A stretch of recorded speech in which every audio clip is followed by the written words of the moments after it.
Fala, gurizada! Estamos entrando no ar nessa segunda-feira com a presença hoje do presidente Adilson. Eu já começo apresentando o presidente Adilson, que está pessoalmente aqui no estúdio da TV Bom Dia hoje, depois de um final de semana decisivo para o Ipiranga, que precisava fazer um jogo extraordinário contra o Grêmio, dentro do Colosso da Lagoa, e fez, mas não conseguindo o resultado esperado, acabou perdendo por 3-2 para o Grêmio, e um jogo marcado por uma polêmica, um pênalti capital marcado ainda no início da partida, que foi decisivo e definitivo para os rumos do Ipiranga, que depois veio a não se classificar. O Ipiranga que tentou.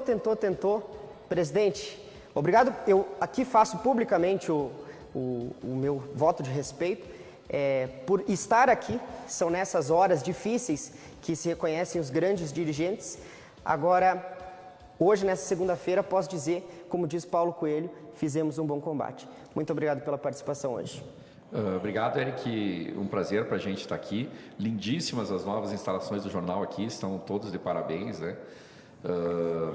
E realmente um dia dolorido para nós, que hoje nós esperávamos estar entre os 4 semifinalistas do campeonato e estarmos disputando as finais aí do Campeonato Gaúcho, né? O Ipiranga esteve praticamente o campeonato inteiro no G4, ou na terceira posição, ou na quarta posição, e nas últimas rodadas, primeiras até chegamos a liderar o campeonato, as primeiras rodadas, né?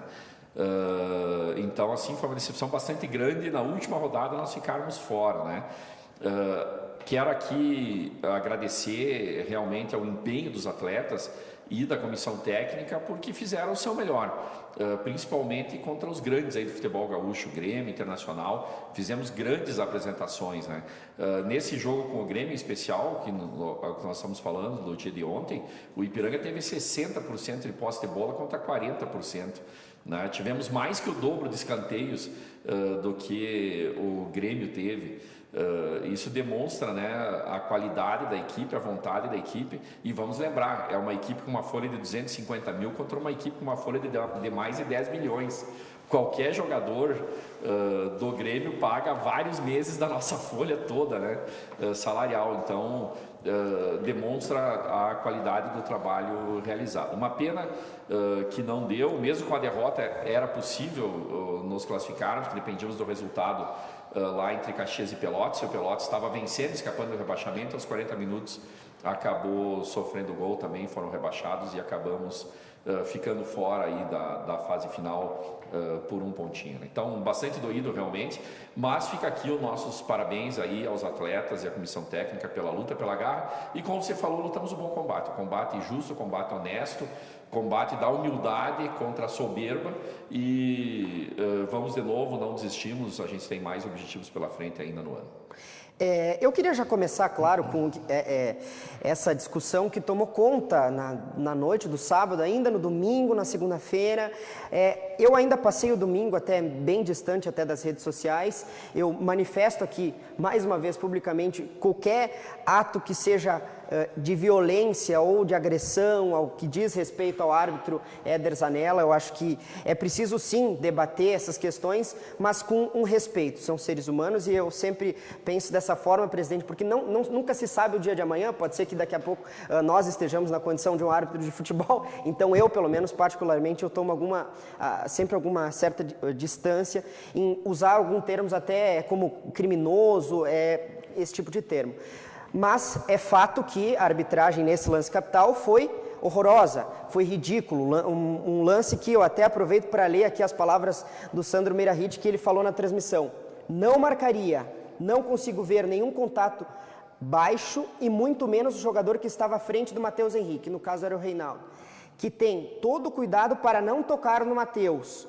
Estou vendo no operador de vídeo e não tem nenhum contato, não consigo enxergar esse contato, e realmente o Matheus Henrique, quando vai para o combate a bola à frente, ele se joga, não marcaria penalidade e, pelo contrário, para mim foi até simulação. Presidente, de que forma isso abalou a equipe? 10 minutos que foram decisivos para o Ipiranga tomar 3 gols. Bom, primeiro agradeço imensamente ao Jornal Bom Dia por nos dar esse espaço para nos pronunciarmos a respeito desse assunto que sempre é polêmico, né? falar de arbitragem ou colocar culpa em arbitragem, etc., nunca foi o nosso perfil. No entanto, é público e notório o que tem acontecido com o Ipiranga, e não só no Campeonato Gaúcho, mas na Série C, na Copa do Brasil e agora no Campeonato Gaúcho, nesse jogo mais recente, né? Vamos lá, aqui eu quero isentar totalmente a Federação Gaúcha de Futebol, não faz parte. Muitas vezes as pessoas acabam misturando as coisas, né? Há uma comissão de árbitros, se chama DCAF, Rio Grande do Sul, que monta as escalas, faz os sorteios, escolhe os árbitros. Essa é a entidade que é responsável pela arbitragem.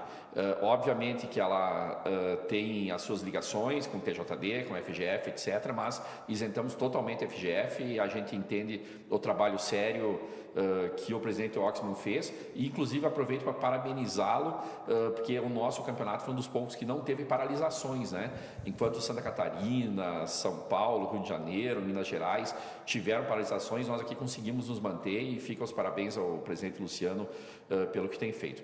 No entanto, vai sim aqui críticas muito fortes à comissão de arbitragem, à CEAF, ao seu presidente Luiz Fernando e aos seus componentes aí, porque o que aconteceu aqui, vamos estender, né, o que aconteceu, por exemplo, lá no jogo Juventude e Esportivo também, saiu da normalidade, mas saiu demais da normalidade, né? Eu escutei uma pessoa dizer hoje: mas sempre vai acontecer do time menor ou de menor expressão contra o time de mais camisa, mais tradição, sempre vão pender para o de maior camisa. Bom, se é assim, então coloca isso no regulamento, vamos pôr no regulamento. Quando o Ipiranga jogar contra o Grêmio, quando o Ipiranga jogar contra o Internacional, sai com 1-0. 1-0 para o Grêmio, 1-0 para o Internacional, 1-0 para o Fluminense, 1-0 para o Fortaleza, e aí nós já vamos sair sem nos sentirmos injustiçados, né? Se esse é o regulamento, então coloque-se no regulamento dessa forma, porque se você apitar pensando em camisa ou mesmo mentalmente, né, induzido a isso, realmente a coisa não vai funcionar, porque você faz um trabalho sério, você faz um trabalho correto, joga-se um bom futebol, investe esse dinheiro, né, sabe-se lá de onde que nós estamos conseguindo recursos para manter, e aí o trabalho é estragado por uma arbitragem desastrosa, incompetente. Aqui, ó, eu não estou falando em má intenção, não é essa a situação, não é má intenção, não é roubo, não é nada disso como você falou, as pessoas são factíveis de erro. Nesse caso é realmente incompetência. O senhor Éder Zanella foi incompetente, né? Vamos ao lance do Matheus Henrique, né? Que há dois viés aqui. Primeiro, do atleta que simula o lance naquele na mais tradicional lei de Gerson, né, que nós conhecemos. Criticamos políticos, criticamos judiciário, legislativo, executivo, que fazem coisas erradas, mas aí o cidadão, no exercício do seu trabalho, sem ética alguma, sem moral alguma, comete uma injustiça como o Matheus Henrique cometeu, né? Quer dizer, adianta a bola, percebendo que não vai alcançar, se joga vergonhosamente, digno do Oscar, né? Ontem foi o Oscar, então digno do Oscar. Tenho certeza que o Grêmio tem um grande ator no seu plantel, que é o senhor Matheus Henrique. Ele induz o árbitro ao erro. Então, primeira coisa, vamos falar da atitude desonesta, incorreta, que infelizmente é comum no futebol, é comum, né? Isso não deve acontecer, está errado também o atleta, e induz o árbitro ao erro. Essa indução ao erro, o árbitro está a poucos metros do lance. Se ele está a poucos metros do lance, ele viu que ninguém tocou, né? O primeiro atleta, que é o Fidelis, ele recolhe a perna. O segundo atleta, que é o Reinaldo, ele percebe que o Matheus Henrique vem contra ele, recolhe a perna. Quer dizer, os dois fizeram certo, os dois tomaram a atitude correta, aquilo que nós falamos. Não faça o pênalti, não faça, recolha. Os dois recolheram, fizeram certo. Mas o árbitro estava encoberto no lance. Então ele marcou sem ver o lance. Como que ele marcou o lance sem ver? Se ele estava encoberto, ele não viu o que aconteceu. Se ele não viu o que aconteceu, ele foi incompetente, inconsequente e imperito. Se eu for tão ruim assim como ele na minha profissão, eu me aposento. Eu paro com o que eu estou fazendo. Eu vou parar com o que eu estou fazendo. Incompetente é o mínimo que eu posso falar do senhor Éder Zanella nesse lance. Esse é o lance do Matheus Henrique. Nós tivemos mais um lance capital no jogo, que foi a expulsão do Mikael. A expulsão do Mikael, ele colocou que o Mikael levantou muito o pé e atingiu o jogador do Grêmio, Churin. Esse merece o Leão de Ouro de Cannes, porque o Churin caiu como se tivesse sido atingido ao chão pedindo atendimento, e ele coloca na súmula ainda o Éder, atleta precisou de atendimento. Olha na imagem, você vai ver que o Mikael realmente levanta o pé. Poderia ter dado então o cartão amarelo por ter levantado o pé demais numa situação de gravidade, mas em momento nenhum ele encosta no atleta. Há uma distância bem considerável entre o pé dele e a cabeça do Churin. E o Churin caiu no chão fazendo um escândalo, assim como o Matheus fez. Então, eu tenho certeza que o Grêmio tem 2 ótimos atores maravilhosos, Seixão, Matheus Henrique e Churin. E, infelizmente, o quadro de arbitragem da CEAF tem um péssimo árbitro, mas um árbitro muito ruim, que se chama Éder Zanella. Nós realmente precisamos fazer uma reciclagem nesse grupo que está se mostrando muito ruim. E agora eu pergunto, né, nós tivemos 2 árbitros de primeira categoria, que foi Daniel Guins e Jean-Pierre, que ficaram fora da escala. Mas foi sorteio e eles ficaram fora. São 6 jogos. Pega os 6 melhores árbitros que tem na federação, coloca os 6 no pote e sorteia. Ficou fora desse, vai para o outro. Ficou fora do outro, vai para o outro. E você terá os 6 melhores, né? E principalmente numa rodada decisiva, não vai alijar uma equipe como a nossa, que sinceramente merecia estar entre os 4 e hoje não está entre os 4 por um erro absurdo da arbitragem. Eu gostaria de comentar mais algumas coisas. Teve o lance do nosso goleiro, do Paulo. Então, nós sabemos que tivemos erros nossos também, né? O próprio Paulo admitiu depois, bastante triste pelo fato de ter errado naquele momento, aquela decisão que você vou tocar, ou vou chutar, ou vou driblar. Ele vinha sem ritmo, era o primeiro jogo dele, né? Substituiu o David, que estava com uma gripe muito forte. Esse foi o motivo do Paulo estar em campo nesse dia, né? Fez um excelente jogo, a não ser nesse lance. Mas, mesmo com esse lance, se não fosse o erro da arbitragem, nós teríamos no mínimo 2-2. E quando o time estava crescendo, quando o time estava pressionando no final, alijado demais um jogador injustamente. Então, muitos fatos aí aconteceram.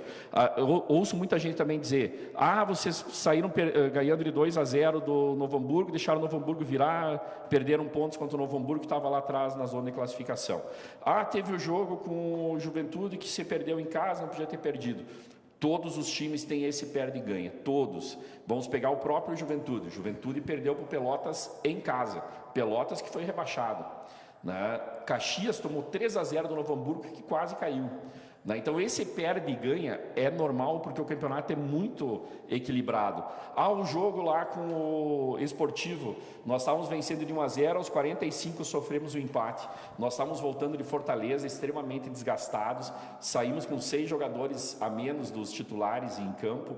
Aquelas alturas nós já estávamos com um time totalmente descaracterizado, né? Sofremos uma falta que não foi falta, também naquele momento, nem vou discutir aquele assunto, mas enfim, o que eu digo é que o Rio Grande do Sul tem excelentes árbitros e tem árbitros que realmente precisam de uma reciclagem, precisam dar lugar para novos árbitros aí, né? Fico muito triste com isso, porque estragou o trabalho inteiro de um ano que nós íamos fazendo, e esse grupo merecia estar entre os 4. Com certeza. São declarações bem fortes, assim, imagino que vá de encontro ao que muitos torcedores do Ipiranga, ou imagino que a grande maioria, deve pensar sobre o que foi feito nesse último jogo, o último jogo do Campeonato Gaúcho para o Ipiranga, rodada final, rodada decisiva. Tem um ponto para se deixar bem claro, presidente, que tu já entrou no assunto sobre a questão do goleiro, porque se comentou que teria sido uma opção tática do Júnior Rocha, acho que isso não está bem esclarecido, uma opção tática do Júnior Rocha pela troca de goleiro para colocar o Paulo, que acabou falhando, e eu sou totalmente contra essa questão de achar vilões para determinar um resultado, ou para colocar nas costas do resultado. Acho que foi um lance infeliz, claro, como todo atleta está sujeito a cometer um erro. Agora, é bom deixar claro que essa foi uma opção porque o David não estava com condições para atuar na partida. Isso, perfeito. No dia anterior, na sexta-feira, já o David tinha nos reportado que tinha tido febre de quinta para sexta-feira. Nós havíamos feito testes Covid na quinta, os testes saíram na sexta, confirmaram que não era Covid. Mesmo assim, fizemos um segundo teste para confirmar também, porque a gente está em meio à pandemia. Quando você tem esse tipo de sintoma, já se pensa imediatamente nessa doença terrível que nos assola, né? Então, fizemos um segundo teste para garantir, deu mais uma vez negativo, e aí os médicos diagnosticaram, então, uma forte gripe para o David. Foi dado antitérmicos, esses antitérmicos reportados à Federação Gaúcha, ao Departamento Médico, né? Através do nosso DM também, são medicamentos que são possíveis de se dar para o atleta sem que isso incorra em doping, né? E o David melhorou durante o dia, inclusive à tarde teve o rachão, o David treinou com o grupo, participou do rachão também, da brincadeira, e a apresentação no hotel era às 21 horas. Quando chegou lá pelas 20 horas, o David nos ligou informando que estava com febre novamente. Foi ao departamento médico, verificada a febre, estava com 39 de febre, medicado novamente, e a partir dali nós tentamos tirá-lo da lista. Só que você manda a pré-escala 24 horas antes do jogo para a federação, já tinha ido a pré-escala. Depois que vai a pré-escala, há situações bem específicas para você poder mover essa pré-escala. Então não é possível substituir atletas facilmente. Fizemos o pedido da substituição para a federação, não nos foi concedida a substituição. Durante o dia o David melhorou um pouco, mas estava sem condições, né? Estava naquela situação de dor no corpo, de muita febre, etc. Baixou a febre, né? Tanto que estava abaixo dos 37,5 quando ingressou no campo, teve a medição de temperatura, o controle todo aquele feito, né? E ele ficou no banco mais para fazer número, mais para manter o psicológico. Resumindo, estava sem condições de jogo. Sem condições de jogo, e por isso o Paulo foi escalado. Mas o Paulo é um excelente goleiro, o nível dele não é abaixo do nível do David. O que faltou para o Paulo, é óbvio, ritmo de jogo. É o que qualquer atleta precisa, né? Vamos pegar um exemplo aqui, Fidelis. Para mim foi um dos grandes nomes do jogo de sábado, e o Fidelis, ele vem numa crescente. Por que ele vem numa crescente? Porque está ganhando ritmo de jogo. O primeiro jogo que ele jogou, ele parecia perdido em campo, estava duro ainda. Aí o segundo jogo já estava bem melhor. O terceiro jogo está desfilando o futebol, que é o futebol dele. Os atletas precisam de ritmo, e o goleiro não é diferente, né? O Paulo quebrou um galhão ali, nos ajudou bastante. É uma lástima o que aconteceu, mas é um grande goleiro e vai nos ajudar muito no decorrer da temporada. Isso eu não tenho nenhuma dúvida, era bom deixar claro, porque havia sim uma dúvida bem pertinente em relação, claro, a esse resultado negativo. Agora eu tenho mais uma dúvida, agora em relação ao jogo, porque antes da realização da partida, o zagueiro Juan, que foi titular na dupla Rodrigues e Juan, da defesa do Grêmio, declarou em uma rede social: "Chegamos então tão distante", que é uma frase que reflete o que os jogadores da delegação do Grêmio sempre falam, isso cabe também ao Inter, sobre essa distância, que em comparação, claro, Erechim é a cidade em que a dupla Grenal precisa percorrer mais longe, mas isso serve até como uma crítica, dando conta dessa distância percorrida. E também o Thiago Nunes, que na própria entrevista coletiva falou sobre o gramado Colosso da Lagoa, que é uma grama alta. O que dá para dizer sobre essas declarações aí da delegação do Grêmio? Bom, nós já estamos acostumados com esse tipo de muleta que os grandes usam já antes de entrar em campo para justificar uma possível derrota quando vem para cá. Não é diferente quando vem internacional também, acontece praticamente a mesma coisa, né?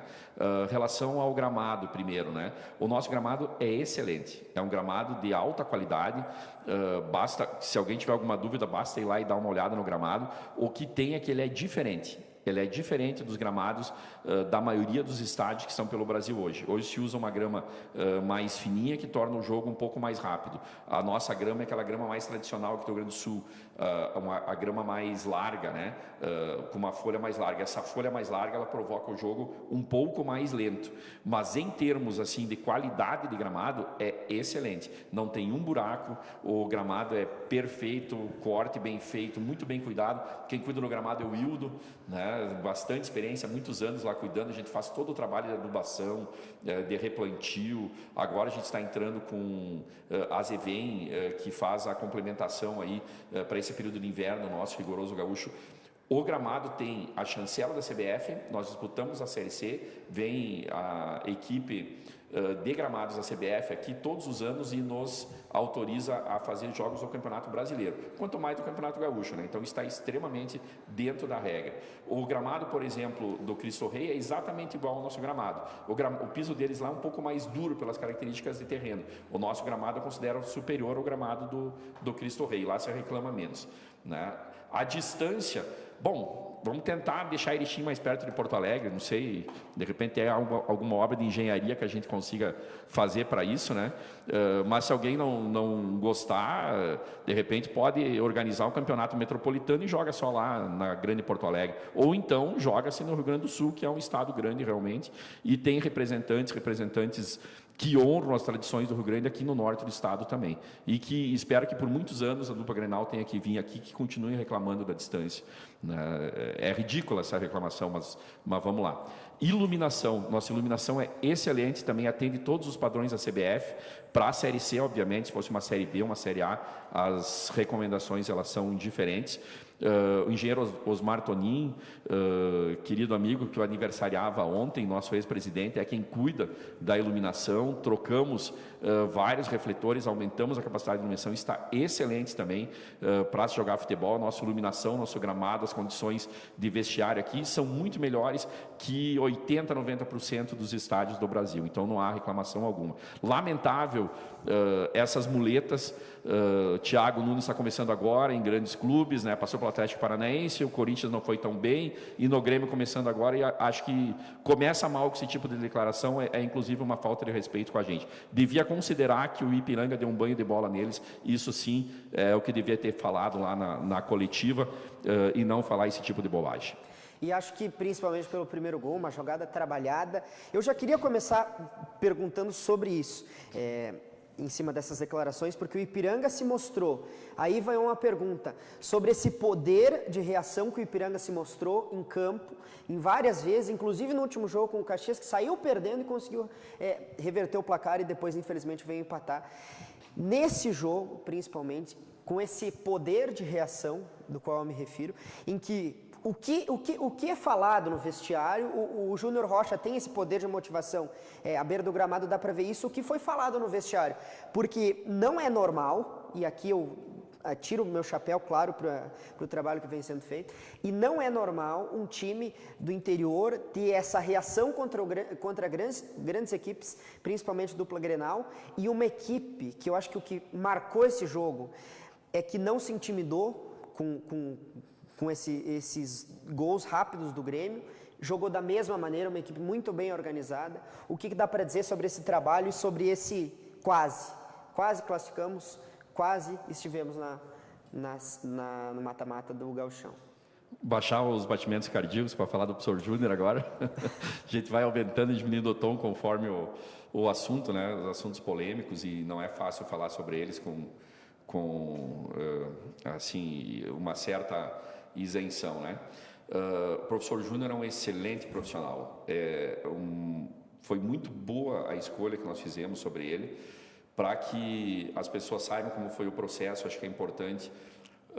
Nós montamos um questionário primeiro com 16 questões essenciais para o técnico que o Ipiranga precisava. Entrevistamos 3 técnicos de altíssimo nível e a escolha recaiu sobre ele pelas respostas, pela entrevista, pela demonstração de comprometimento que ele teve naquele momento, né? E depois ele chegar a iniciar o seu trabalho, o que a gente viu foi exatamente aquilo que nós tínhamos captado na entrevista. Um treinador jovem, um treinador ambicioso, um treinador com técnicas modernas, mas que foi jogador e conhece muito bem o vestiário. Conhece as competições estaduais, conhece as competições nacionais, tem uma facilidade de se comunicar com os atletas e também com a direção. Consegue relacionar muito bem com os dois lados. Tem humildade, reconhece sempre que possível que está num grande clube, que está tendo uma grande chance, nos agradece. Isso é muito importante. Tem uma identificação já com a gente e com o clube, e não tenho dúvida que ele vai nos levar a grandes conquistas, e depois disso ainda irá também para voos mais altos ainda do que aqui. O Júnior tem muito futuro, então é um treinador de altíssimo nível. Óbvio que ele mexeu com os brilhos dos jogadores no intervalo, né? Além do trabalho de reposicionamento, a questão psicológica pesava muito naquele momento. Estávamos perdendo de 3-0 e precisávamos de uma reação rápida, né? Então é demonstrar novamente aquela confiança no grupo, mostrar que o grupo pode mexer com os brios, né? Ninguém queria ficar fora dessa semifinal. E o grupo voltou a campo mordendo, né? Enquanto o Grêmio achou que estava resolvido e acontecer aquilo que aconteceu com o Internacional e Esportivo, uma goleada retumbante lá de 5-0, aqui não. Aqui nós fizemos 2 gols em 2 minutos, né? Aliás, um dos gols, jogada ensaiada, mérito também do Júnior, dos atletas e do Júnior, né? Na cobrança de falta, acho que foi o Mossoró que cobrou a falta e o Zé Mário concluiu. E o Zé Mário concluiu. E nesse lance, quase que o Éder nos atrapalha. O Éder estava na linha de cruzamento e por muito pouco a bola não bateu nele, quase que nos sonega mais um gol, né? O posicionamento dele em campo horroroso, além da arbitragem horrorosa, o posicionamento horroroso também. E o Zé Mário acerta um pombo sem asa ali e faz um golaço, né? Na sequência, o Mossoró também viu o caminho aberto, bateu na bochecha do gol e fez um golaço também.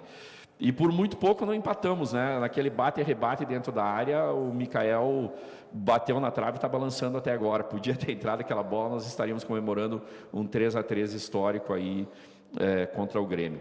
Grandes jogadores, Diego Souza, todos falavam, cuidado, bola aérea, Diego Souza. Diego Souza não viu a bola com o Reinaldo e Luiz Eduardo. O Reinaldo e o Luiz Eduardo não deram uma chance para ele dar uma única cabeçada. Escanteio, tivemos 17, 18 escanteios contra 6, 7 do Grêmio, né? E uma cabeçada que o Reinaldo acertou, que passou por isso aqui da trave. Ainda no primeiro tempo.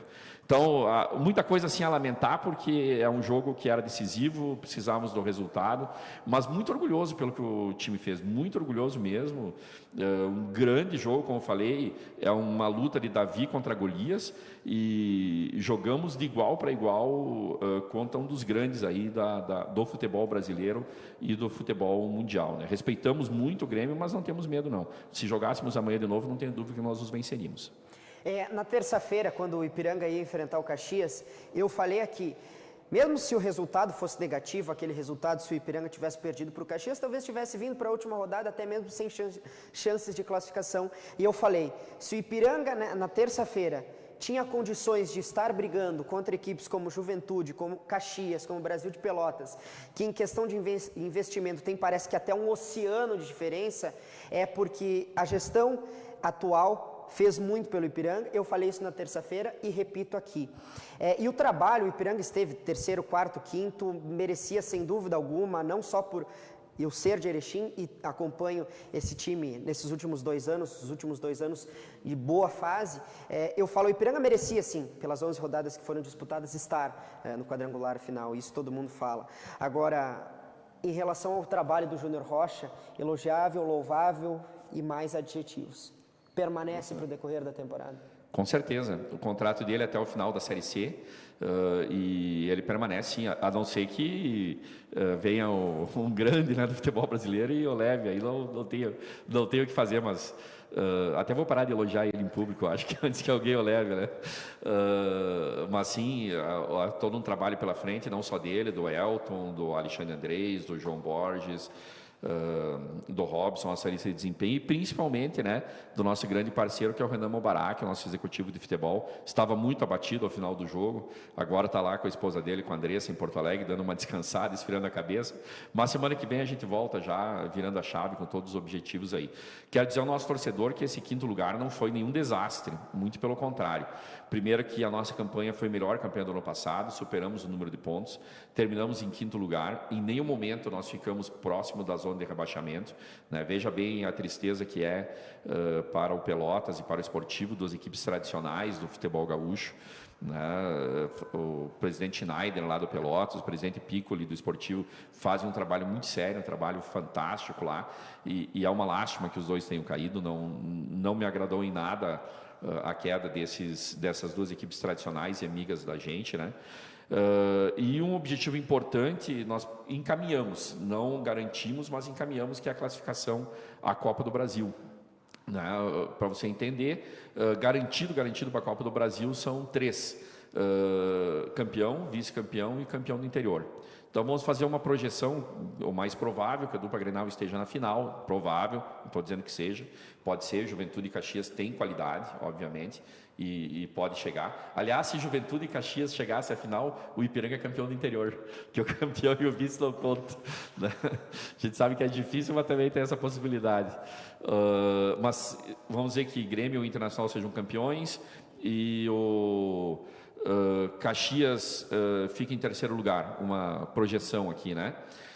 Esses três se classificam para a Copa do Brasil, Juventude entra pelo ranking, quarto colocado. Nós entramos com a quinta colocação e ainda sobra uma vaga para o São José, caso Inter e Grêmio classifiquem. Nós ficaremos na dependência de da dupla Grenal estar na Libertadores 2022 e o São José na dependência de 2 da dupla Grenal estarem na Libertadores 2022. Se por acaso o Juventude for o campeão do interior e o Caxias ficar na quarta posição, a situação fica um pouquinho mais difícil, mas ainda possível do Ipiranga. Nós dependeríamos de Grêmio e Internacional estarem na Libertadores 2022. Foi o que aconteceu esse ano, né? O Ipiranga terminou em quinto lugar, Grêmio e Internacional confirmaram as vagas na Libertadores e nós herdamos a vaga na Copa do Brasil. Então, a possibilidade é muito grande, porque os últimos 11 anos, Grêmio e Inter participaram da Libertadores. Pelo investimento que fazem, é muito provável que estejam lá novamente. O Ipiranga, mais uma vez, nessa importante competição nacional. Onde, aliás, também tivemos problema com a arbitragem. Presidente, nosso tempo esgotou. Muito obrigado pela participação. Mais uma vez, agradeço por dar alguma luz. E é aquela coisa que no futebol faz muito sentido. Uma hora, essa bola na trave vai entrar. Estamos amadurecendo. Muito obrigado, presidente. Nós te agradecemos, Eric. É isso que você está falando mesmo. O importante é continuar jogando um bom futebol, continuar persistindo, não desistir, porque uma hora vai acontecer, né? Fortaleza 4 anos seguidos para conseguir subir da Série C para a Série B. Nós estamos indo para o 3º ano aqui, a gente espera estar na finaleira lá, brigando mais uma vez para subir. Esperamos que dessa vez as coisas ocorram normais em campo, porque ocorrendo normal o time tem qualidade para subir. Nosso torcedor, fique com a gente, não desista, não deixe de ser sócio. Nossos patrocinadores, muitos estavam acompanhando o jogo, a gente agradece a todos eles aí, porque eles que dão sustentabilidade para o clube, principalmente nesse momento de pandemia. Muito obrigado ao Jornal ITV Bom Dia, muito obrigado a você e vamos em frente. Ipiranga sempre. Esperamos que seja em breve, quem sabe para coroar essa gestão. Muito obrigado para quem esteve conosco e vamos esperar. Até amanhã.